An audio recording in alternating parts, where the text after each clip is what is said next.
Hello welcome to Victa foods. ఇవాళ మనం తయారు చేసుకోబోయే రెసిపీ జిలేబీ. ఎలా తయారు చేసుకుందాం చూద్దాం. ఇప్పుడు ఒక గిన్నె తీసుకొని షుగర్ వేసుకుందాం, ఒక కప్పు. కొద్దిగా వాటర్ వేసుకుందాం. ఇది షుగర్ సిరప్ చేసుకుందాం. మనం పంచదార అంతా బాగా కరగాలి. ఫస్ట్ టైం మీరు మా వీడియో చూస్తున్నట్టయితే లైక్, షేర్, కామెంట్, సబ్స్క్రైబ్ చేయండి, బెల్ ఐకాన్ కొట్టండి.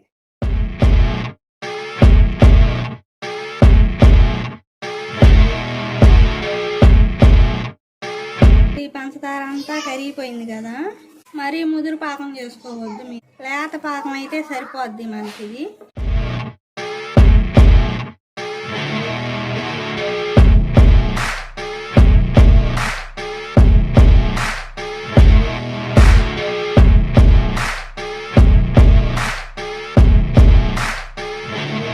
మనకి పాకం జిగురు పాకం రావాలి.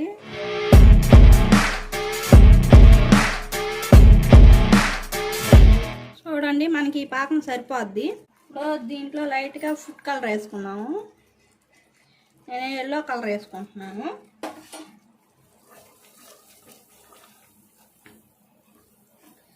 మీ దగ్గర పటిక బెల్లం ఉంటే అదైనా వేసుకోండి. ఇప్పుడు స్టవ్ ఆఫ్ చేసుకొని నేను ఒక అర దెబ్బ లెమన్ పిండుకుంటున్నాను. వేసుకొని కలబెట్టుకొని పక్కన పెట్టుకుందాం. ఇప్పుడు నెక్స్ట్ ప్రాసెస్కి వెళ్దాము. ఇదిగో ఇప్పుడు మైదా తీసుకుంటున్నాను. నేను కప్పున్నర మైదా తీసుకుంటున్నాను. కప్పున్నర మైదా కదా, దీంతో ఒక అరకప్పు పెరుగు తీసుకుందాం. ఇదిగో అరకప్పు పెరుగు. ఇదంతా వేసుకొని కలబెట్టుకుందాము. ఒక అర టీ స్పూన్ బేకింగ్ పౌడర్ వేసుకోండి. దీంట్లో వేసుకున్నాక కొద్దిగా వాటర్ వేసుకుంటా కలుపుకుందాము. ఇది బాగా కలుపుకోవాలి, ఉండలు లేకుండా. ఇప్పుడు ఉండలు లేకుండా కలుపుకున్నాం కదా, దీంట్లో చిటికెడు నేను ఫుడ్ కలర్ వేసుకుంటున్నాను, ఎల్లో. ఇది కూడా బాగా కలుపుకోవాలి.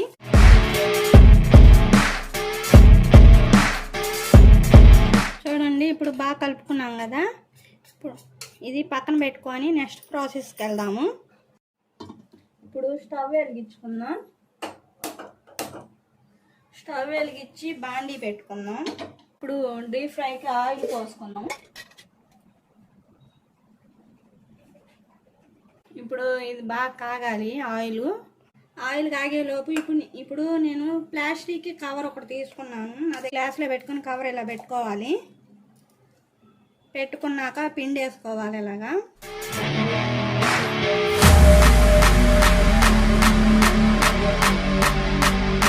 మీ దగ్గర పాల ప్యాకెట్లు అలా ఉంటే దాంట్లో వేసుకోండి.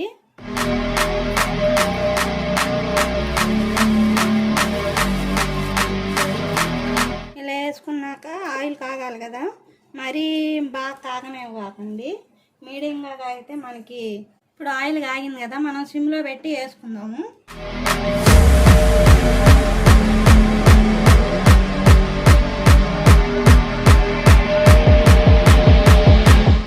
కలుపుకున్న పిండి ఇప్పుడు జిలేబీ లాగా వేసుకుందాం.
ఇందాక షుగర్ సిరప్ చేసుకున్నాం కదా, వాటిలో వేసేసుకున్నాం.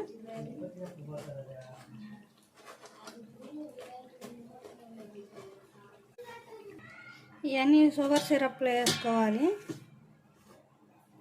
వేసుకున్నాక మళ్ళీ ఒక సైడు మళ్ళీ తిప్పేసుకోవాలి. ఒక సైడ్ నానాక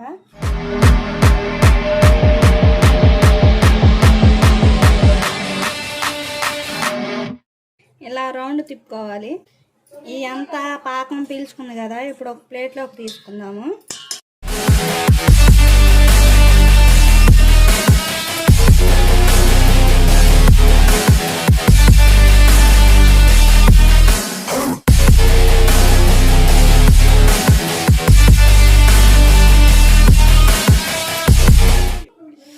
ఎంతో టేస్టీగా ఉండే జిలేబీ రెడీ.